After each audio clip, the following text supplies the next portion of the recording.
from the heart of Dubai, where tomorrow is being built today, to the world. Welcome to the CTO Show with Mehmet. Here, we redefine technology and reimagine possibilities.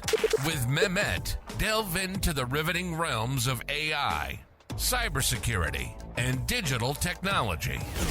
Experience the thrilling highs and lows of startups. Immerse yourself in the spirit of entrepreneurship and witness the future of business innovation being written in real time. Now, without further ado, let's tune in and explore the future. Hello and welcome back to an episode of the CTO Show with Mehmet. Today, I'm pleased to welcome back again, after almost 2 years, Dev Aditya, who is the co-founder of AI by Ottoman's Institute. Dev, it's so nice to see you again on the show. I feel very happy when I see some of my guests come again, and this time to tell us more where they have been in the journey, just as an reminder for the audience, Dev. So more about you, what is AI, and then we can start the conversation from there. Yes, absolutely, Mehmet. So great to be back here. For us, I think, yes, it's almost been 2 years, but I think that's a good sizable chunk for us to, and for me to update you, your audience, on what we've been doing. And we've been doing a lot. So for your audience, a little bit of a reminder, a little bit of a sort of update as well on what we do. So the world possibly knows us as the people who launched the first public-facing AI teachers. This was in January of 2020, 18 months before ChatGPT, right? And since then, we've had 3 versions of our product. The last time we spoke, I think we were touching about 10 countries, a lot of them at the surface. Now we are servicing learners in 17 countries, right? But I think this is a very exciting time for us to talk, because what we have also now been able to achieve is run our AI completely offline. So perhaps for the next months, maybe even years to come, the world would know us as the ones who are doing education really democratically and enabling it to run in places where people are not even using Google on a regular basis because of internet bottlenecks. So good to be back. Exactly. It's good to be back, Dev, and thank you again. Now, you mentioned about the story, just for the audience who might missed, that episode. The episode number is, by the way, 212. So it was in September 2023. The idea itself, Dev, because I'm gonna start from there and then talk about, the latest breakthrough that you have done. What was the main motivation? And I remember there was a lot of struggle you talked about at that time. What was the motivation? What was the, as they call it, the aha moment for you, and to go and say we need to build this? What was the main use case? Absolutely. So it's always good to touch the roots of the journey, right? So I'm going to be talking about that. And I think since our last talk, we've further learned a lot ourselves as an organization as well, I think, which is very important. So let's just start with the story, right? So my co-founder and myself, she was president, I was vice president of Brunel University, London. And we worked very well together. So after that, we said, let's continue our work in education. And we decided to go to South Asia, so mainly Nepal, Bangladesh, and India, and to teach some people, right? We are talking about rural schools, madrasa schools. One of the schools we were teaching was inside a national reserve. On the second day, we saw a leopard. So real rural, right? Yeah. So that's how it started, okay? So it went well. We saw real impact on the ground with these people. And then we said, let's, formalize this. Let's make it into an organization, okay? So we did that in February of 2020. And within 2 weeks, what happened? We all remember it. The pandemic happened, okay? So we had to go digital overnight completely. Now, that was good in its own way, because suddenly in the next couple of months, we were servicing 35,000 people. We were servicing for UNHCR camps. We were servicing for UNICEF. We were in about 9 countries, okay? And one of the things we realized in our journey was there's only so much content can do in learning, in the dissemination of learning. So just imagine this. You're going to give people free books. You're going to give them YouTube, Khan Academy, if internet allows. There's only so much it can do. And there are a few people who will really persevere through that to really learn, okay? The gap actually exists in having a teacher, trainer, a mentor, somebody who can answer your questions, who can encourage and motivate you to learn, who can practice scenarios with you, etc. So that's what we were doing. We were human-led back then. But when we reached that 35,000 threshold, even with volunteers, etc., helping us, we just couldn't scale further because it just doesn't work, right? That sort of a model. So that's when we thought, what's a teacher? A teacher is intelligent. So this is way back, before this new cool wave of AI started. But we said, let's try AI. It's got intelligence in it. It's got that automation feel to it, right? So let's try it. So we decided to try that. And luckily, our first product was ready and launched in January of 2021. So that's about 18 months before ChatGPT, mind you, right? And our first students were in a refugee camp, UNHCR-backed, BCF-backed refugee camp in northern Iraq. So that was the story then. Now, fast forward from then to when we spoke to you the last time, that was version 2 of our product, all right? So as you can see, at the epicenter of what we do is always about supporting the marginalized, right? It's about empowering these people. We have a mission to upskill 750 million people by 2030, okay?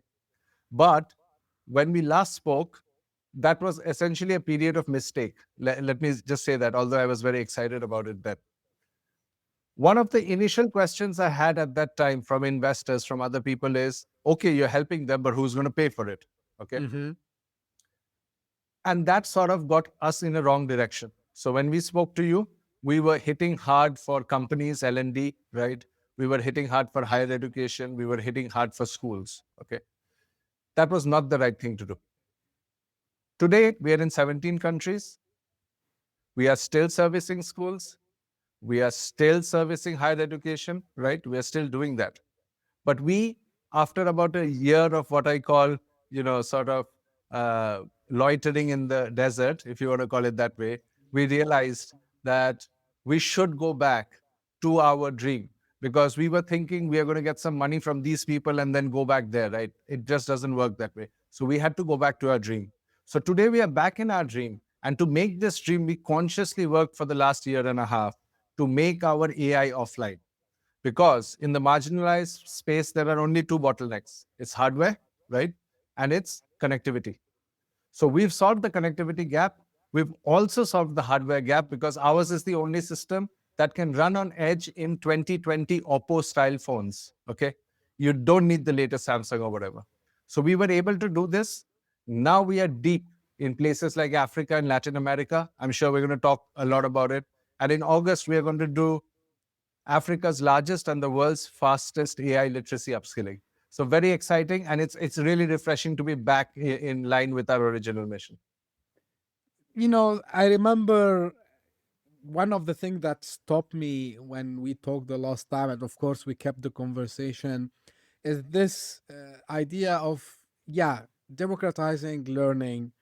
And I remember about also like how the AI as teacher would adapt to different cultures, because you deal with multiple countries, different cultures, and people in need. And I remember the example you gave last time about, like, imagine maybe, I don't know, it's a rural area in some place, maybe in Asia, Africa, and they don't have access to teachers, and now AI can come here. So this is by itself fascinating. Now, before I go to the technical part, you mentioned about the monetization part of it. So what have changed from that perspective, Dev? Like, of course, kind of impact projects like what you're doing. And I know for a fact a lot of people would still invest in this, but they would ask again, like, how would you commercialize this? Anything changed from the last time we spoke? Like, what happened on the business side? Because I'm keeping the more exciting stuff about the edge, to the next questions. But tell me more about, the business side. Well, the business side is exploding. Okay, so we made a mistake, right? It was principally a philosophical mistake. We were not really enjoying ourselves. We didn't fail. So I'll give you an example. We are working with private school groups in the UK now. Per contract is over 100,000 a year, AR, all right? And these contracts go for multi-years because schools don't change software every year. So we won there and we are continuing to grow. US is a very big market. But we are only siphoning that, and we have a specific team now who are doing it to 30% of our work, because we have to empower 750 million people. We have to empower those people who we first came to serve, right? Now, without going too much into the business angle of it, because there are certain things that we will be launching in December to talk about it, let's pinpoint on one factor here which enables us to do this, and we can also then talk about value. All right. The point is, today, if a learner in rural Iraq, right, in rural Afghanistan, in rural Cote d'Ivoire, wherever in Africa, right, if they are using our systems, you know the pain of AI systems, right? You've got the training costs, that's fine, and you've got inference costs, right? We have Right. near zero inference cost.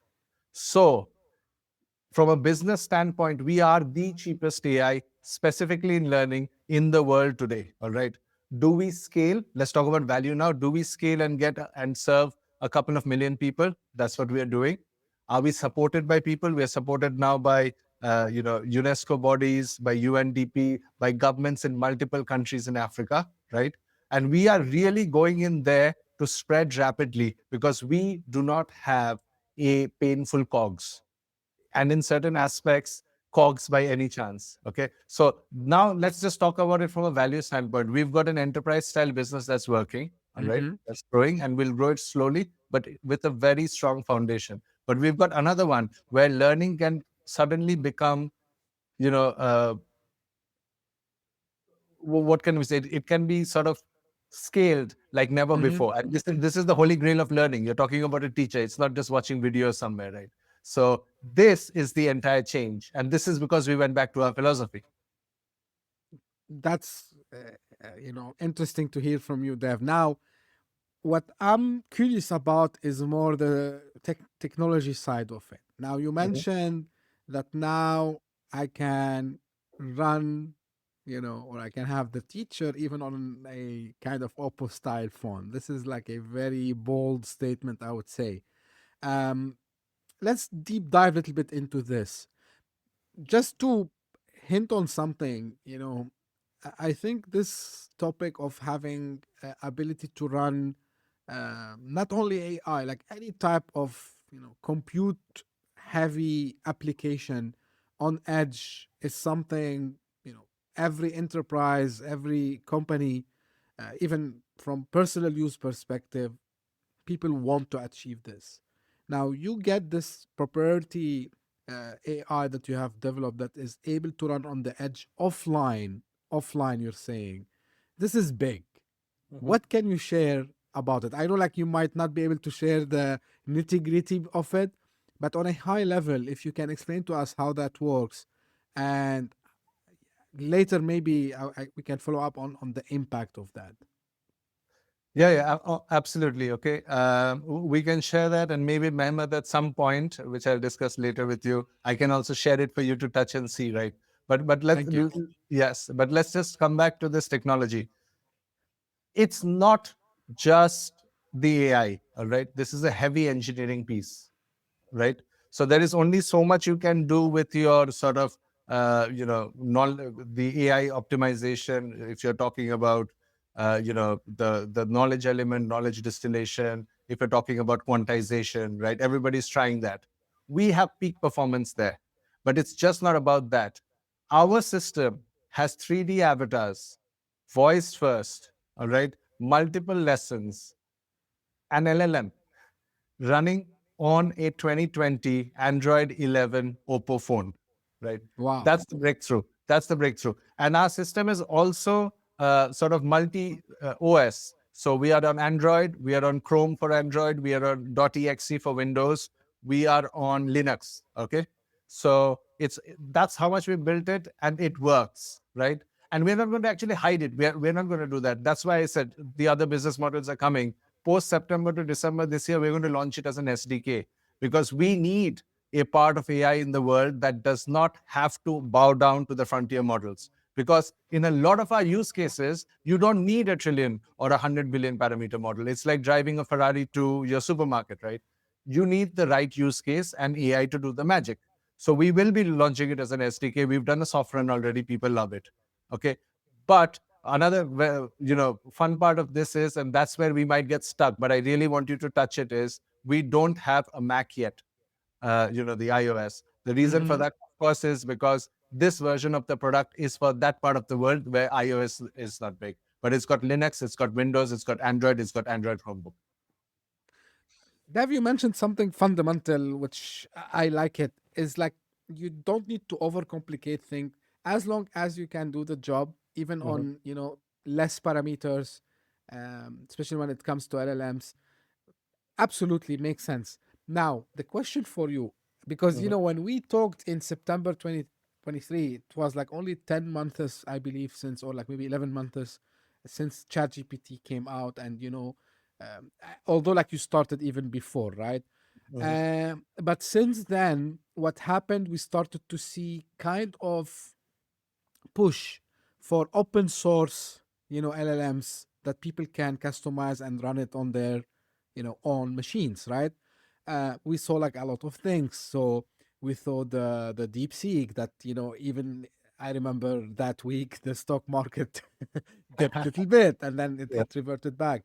So my question, how much these breakthroughs that were happening in parallel adjacently, like also kind of maybe inspired you to say like, yes, this is something doable. We can, if DeepSeek is able to do it cheaper, right?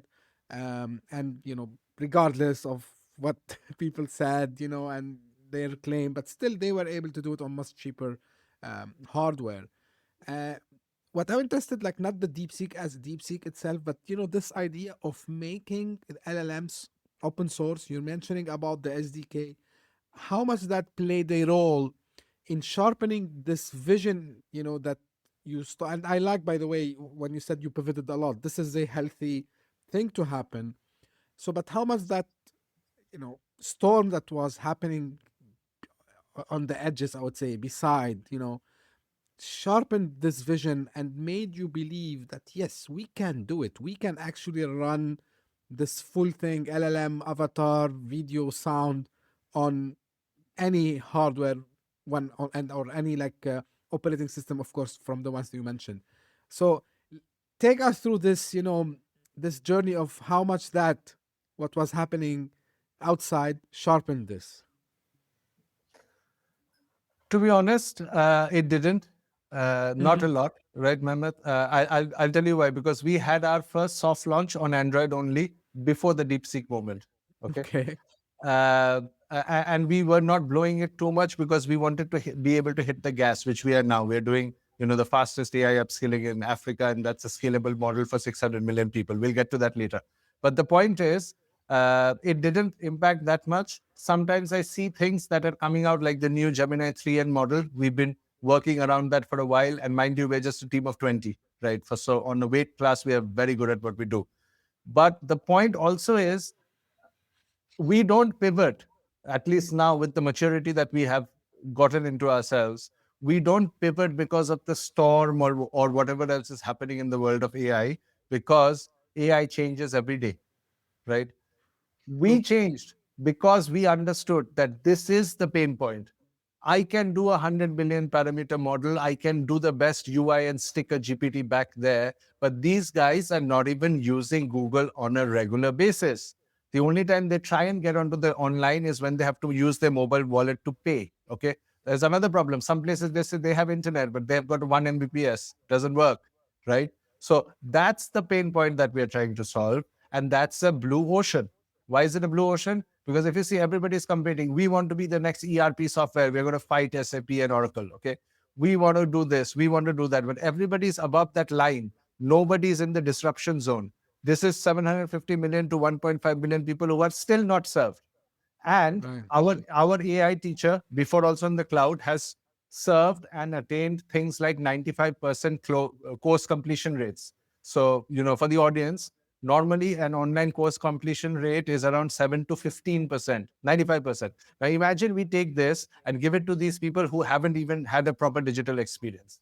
That's where we want to go with this. And that's why, we were very specific on our needs. Like every decision is like, Android first because it's the Oppo phones. Then they have these desktops, not even laptops in schools. So it has to be Windows 10 as well. And then we need to be in Linux. They're using all of these things. It was strategically planned to do. And luckily, we were able to achieve this today. Great. Now let me kind of play the devil advocate here with you.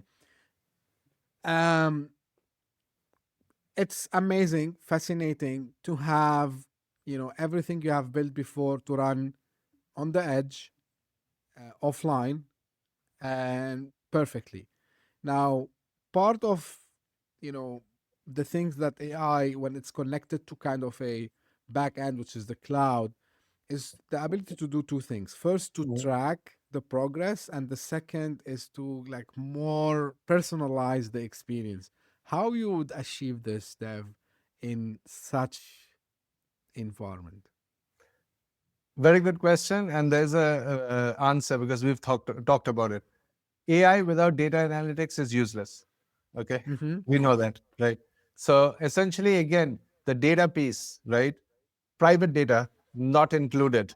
So all your private data does not leave your device. We are talking about vulnerable population. The private data never leaves the device. Okay.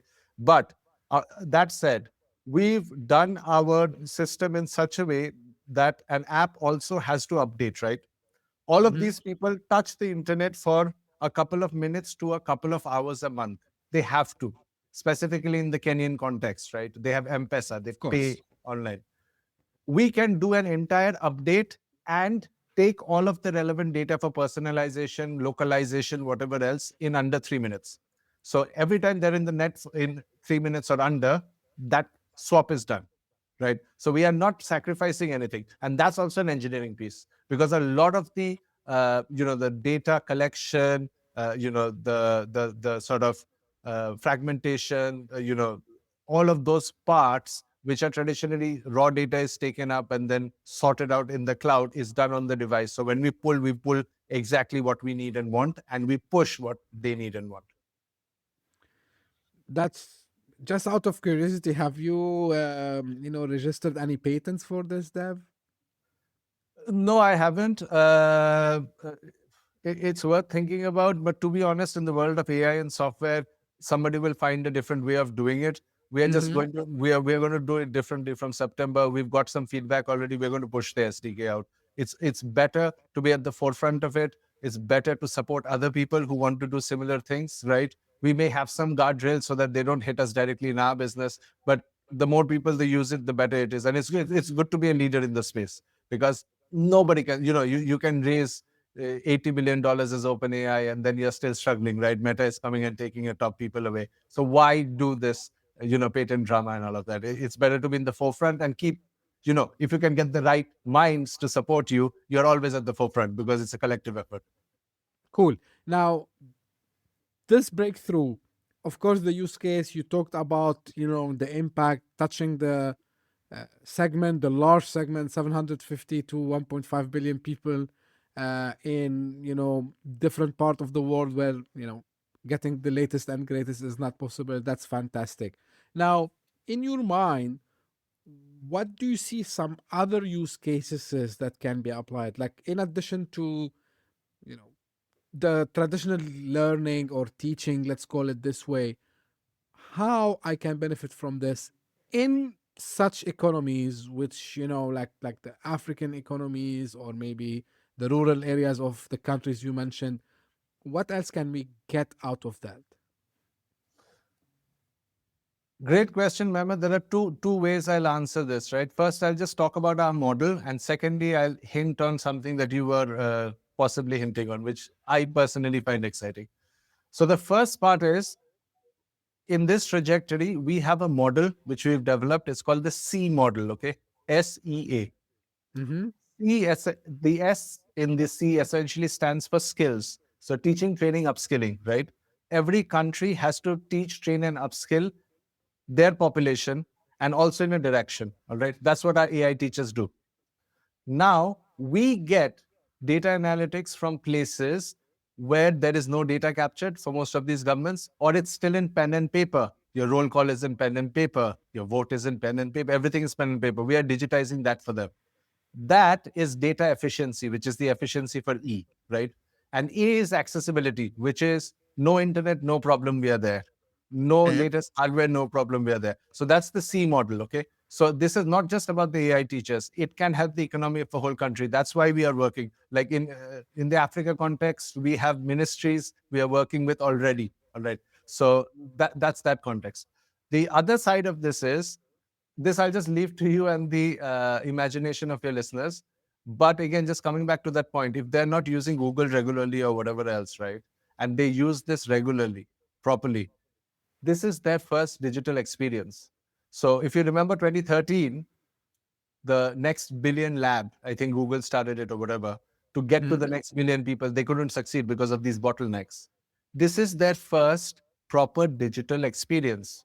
Now in the West and in UAE, where you are, we also know the next wave of digital experience is going to be voice first, right? What is our system? It's voice first. So can we jump the gun here, and that system with some other sort of expansion to it also serve other purposes? Absolutely.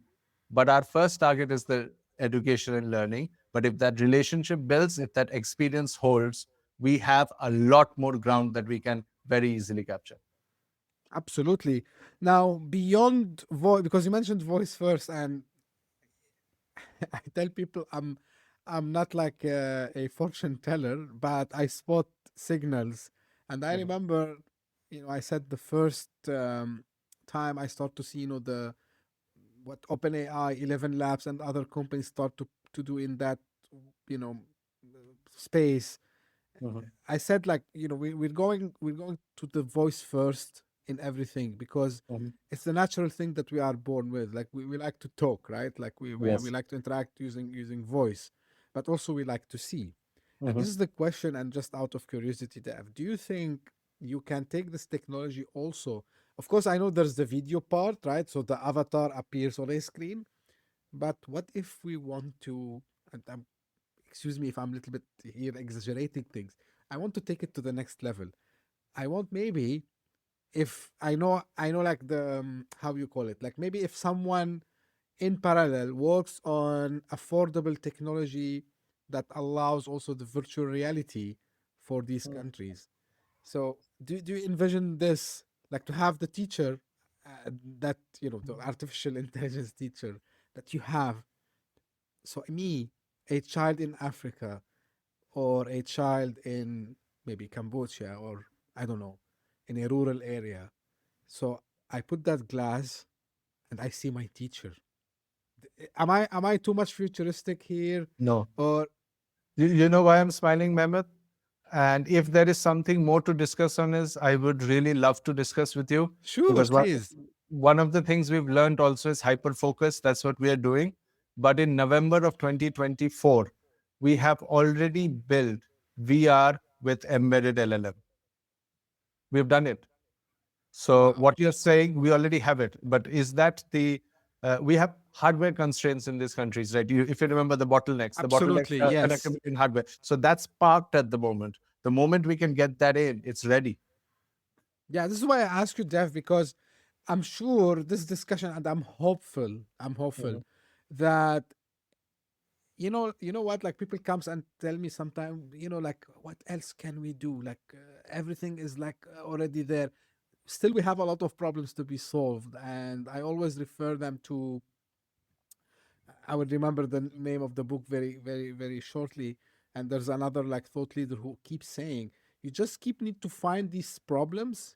And if you can solve 1 million people problem and just sell it for $1, here you go. You have a $1 million business. And Yes. for me, what you just mentioned, for example, look at what you have done. The still we have the challenges of getting proper internet, of getting hardware affordably. So I think that's maybe also another space for people to innovate in that. You did it on the software layer, which is fantastic, right? So because now it's not possible. Maybe we still need, I don't know, I'm just making up the number. Maybe we still need 5 years, but we don't want. So what you have done, I don't want to wait 5 years until computing becomes affordable in Africa. You want to say something, I think, Dev, right? Yes, as I said, we are hyper focusing, but if there's an opportunity, it's a podcast or whatever. I'm just saying, let's have a conversation around it, because I'll just give you a little bit around it, right? Africa, that's where we are going, right? And we are going to schools and all of these places. Now, that's great, and this will come there. But this is what this technology does. The one we have developed for AR, VR with embedded AI. It's just not about you having a teacher, right? Which makes sense because AI is about hyper personalization, the holy Right. grail of learning. VR and AR is about immersiveness, the holy grail of learning. You put them together, and that's the perfect piece. Okay, that's fine. But I'll just say the different thing because it's a technology show. What we can now do is if you just think about a traditional video game, right? In a Mm-hmm. traditional video game, you have a level, so you have characters, you have to choose one of three dialogues, and you take your level path, right? We've Right. built child's games in MVP format, which you have endless possibility of conversation. So you can have a game today with a character, with an LLM in each character. We can do that, right? Wow. So it's done, and it's in the same trajectory, right? It's part of that layer because we control right from fine tuning, of course, because of all of that. But our edge layer, our RAG layer, our the optimization piece, which I can't say too much about that layer, but we are essentially 6 layers deep in terms of our research, which leads to products. And I think that there is no limitation in, what kind of topics I can go and pick to learn, right? No, no, no. You can upload a PDF and it'll teach you that. No, because my idea is, if also we can put in the hands of the population, the mass, and teach them also about, let's say, business, entrepreneurship. It's not like about the traditional education in the sense of what they call it, the STEM. Don't get me wrong, STEM is very important, but to teach people about these other skills that, in my opinion, and I think maybe we touched on it in the previous episode we did, is teach them how to run a business, like, right? Today we started to see this solopreneurs and vibe coders and all this.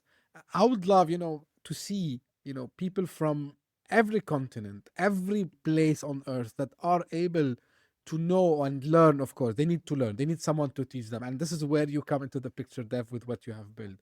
Because maybe, look, you and me, we were lucky, and maybe we had mentors in business that came and teach us. But imagine if you put this in the hands of the mass population.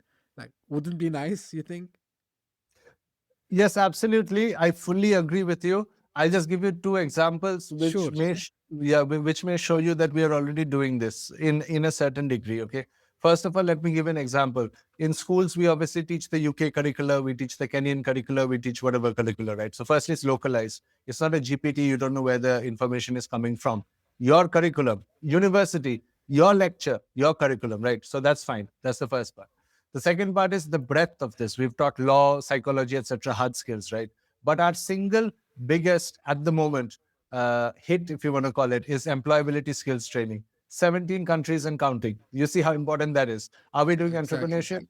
Yes. Are we doing sort of green education in that own way for farmers, etc., to understand global warming and all in Kenya? That's what we're looking at with Tibet Ministry. Now we are doing AI literacy on the UNESCO framework. So it is content agnostic. Okay. So that's essentially that part covered. Now, the second part also I'm saying is, of course, this system teaches you. All right. So let's take a business example. This system teaches you, you've learned business, you started a startup, Mehmet is your investor. Let's say that. Okay. Now you've had a board meeting and Mehmet's not very happy. You can talk to the same AI teacher and say, hey, this is what happened. This is what we've learned. This is the data. What else can I tell Mehmet? It will tell you. It's the same thing, right? It's not only teaching you, it's there with you 24/7. The same thing for your no, just like before an exam, you can ask, hey, tell me about this, or this scenario is coming. What could be the answer? It's the same for entrepreneurship. It's the same for whatever else. So it starts as a teacher, but it stays with you, right? That's that extension piece. Because you have the engine built already, so you can load whatever it is, right? And it knows what you have loaded before, and it knows you because it's talking to you every day. Absolutely. Yeah, yeah, yeah. This is really fascinating, Dev. Now, you mentioned about some, upcoming upcoming like things in the few months from now. What's now your, I would call it your long-term vision, Dev? Where you want to take this? See, we've always built this for the long term, right? If anybody ever asked us for a quick sale, we would say no, right? We still hold that. That's why we've struggled so hard and worked so hard. Where are we going? We are hyper focusing. So we still work with some universities, but that's not where we are hyper focusing. Also, because in the West, where they can pay, they don't have their policies in order yet. They still don't know what to do with AI, right? So where are we focusing? Our enterprise model is absolutely focused on private school groups. So UAE, we haven't explored. We know there's a great opportunity there. UK, it's blasting. Special education in private school groups. We are the best in the world right now because we've got that much deep. We've built the cent part of our product with the UK's second biggest send special education, private school group for 9 months, right? So that's that piece. In terms of our larger 70% piece, which is close to our heart, we are really focusing on Africa right now. So in August, we are going to be upskilling 25,000 mostly marginalized learners in Kenya on AI literacy, right? We're going to stick to that because we already have 2 county governments who have come in and we are being challenged to do 50,000. Let's see if we can do it. That's already there. At the same time, we have our government partnership with the government of Sao Tome, which is on the other side, Africa's smallest economy, right? It's on the west. Same time. Now, come September, it is bound to be a success. We need to obviously make it better or whatever, right? Come September, we will now be scaling this to the 47 counties of Kenya, right? To Guinea-Bissau and other countries in the west, and then get into the mainland properly. So it's an east-west attack. Now, the best advantage we have is if word of mouth kicks in, because it might, right? If word of mouth kicks in, on top of it, we have the UN bodies, we have the government supporting us. This could really explode and explode in such a way where we don't have inference costs, right? We won't hit that bottleneck that, what's our sort of cogs? What's our cogs? We can handle that. So that's really the exciting part here. Absolutely. Uh, so this is for the audience. Like as you can see, it's the AI meeting education, or edtech, if you want to call it, at its best. Like they've really, I like the energy. It was there before, but I can see the breakthrough that you've done. It's fascinating. Coming from a like engineering background and having the ability of running something without, because I grew up, and the internet was not something affordable for me when it first came. And I understand the struggle, and I know in economies especially like Africa, there's plenty of talents, and all what they need the tool, right? And if you don't have, and I like what you said, like if it's not there, we come into the picture, right? So you're offering that. That's really fascinating. Anything that you want to highlight? Anything maybe I missed to ask you? No, I think it's an exciting time. I don't know, you're very busy, Mehmet, but maybe we can speak September, October once because we'll have the results then. With pleasure. With pleasure. Yes. And I think the other thing is just piggybacking on what you said, we will be there. Let me just explain that a little bit differently. Again, Sure. everybody is fighting above the line. Okay, good for them. I don't want to fight there. So when you're talking about below the line, this is this opportunity, right? I'll give you the example of Vietnam. Vietnam Right. never really had landline phones. They jumped straight to the mobile, all right, because of the war or whatever. But they are at par, right? Right now, they have better internet speeds than some parts of the UK. This is that opportunity because you need that teacher in the equation. Just giving books, donating books, and whatever else won't work. And this is that opportunity. So if this AI literacy scales, we're not going to stop them after that. They're going to get AI literate, but they're going to get other lessons and other lessons and other lessons. So yeah. Absolutely. Where people can get in touch, Dev, if someone is listening today, whether they want to be part of this, whether they are interested to test that, or they want maybe to help opening doors also as well in Africa or elsewhere. Thank you for that opportunity, Mehmet. So you can just write to me directly. It's dev, DEV, @oiedu.co.uk. So dev@oiedu.co.uk. Great. Thank you so much, Dev. Really, it's exciting times. A lot have changed since we spoke in September 2023. Uh, and as you said, the AI changes every day. When you mentioned, yeah, absolutely, it changed very fast.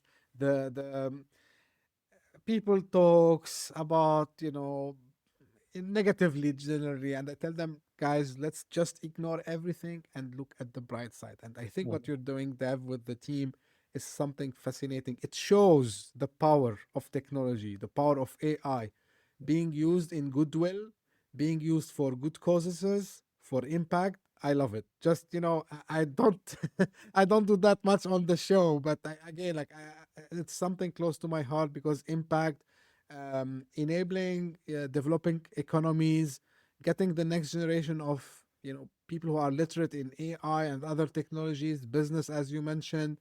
It's really fascinating. Thank you very much, Dev, for being here today. And I will make sure that I will put the links in the show notes, or if they are watching this on YouTube. Thank you again for being here with me today.